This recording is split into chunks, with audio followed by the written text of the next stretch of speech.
KnowNow channel presents Lemon Theory and Adverse Selection. To understand lemon theory, we need to understand what is information asymmetry in the first place, so first watch the small asymmetric information video with the link in the description and come back to here.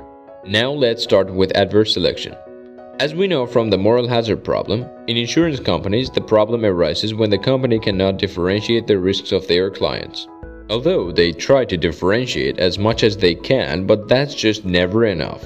So they will always be in lack of information compared to their clients. Hence, the company mostly determines the same prices for all their clients despite the fact that some of them bear extremely higher risks of having problems than the others. Example number 1. Now imagine two guys, one of which has $200 risk and the other has $800. But as we mentioned before that insurance companies are never quite sure about what the price should be, they put the average one. In this case, it will be 200 plus 800 divided by 2, which brings us to $500. But what happens when the guy with lower risk realizes that he pays more than what he has to? This is the place where the real problem occurs. Because the overall price becomes 800, which is also the average price now. Now let's continue the example with lemon theory. So what is this lemon theory in the first place?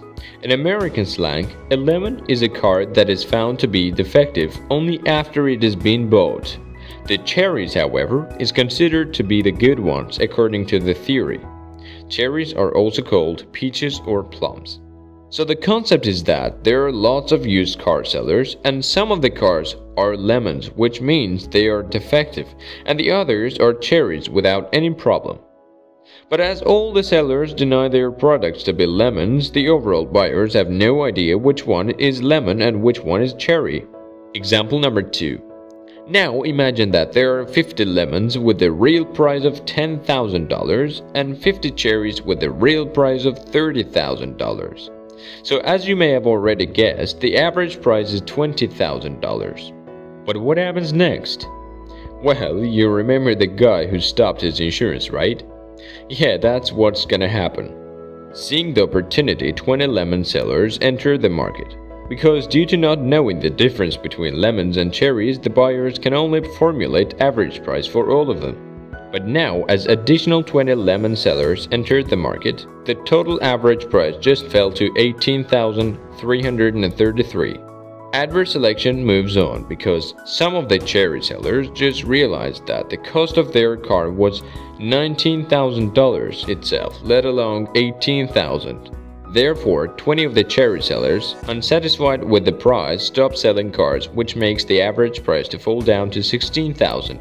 And also which makes the process to continue until there's no cherries left in the market. Thanks for watching. The link for the text is in the description and you may like or even subscribe for more videos like this.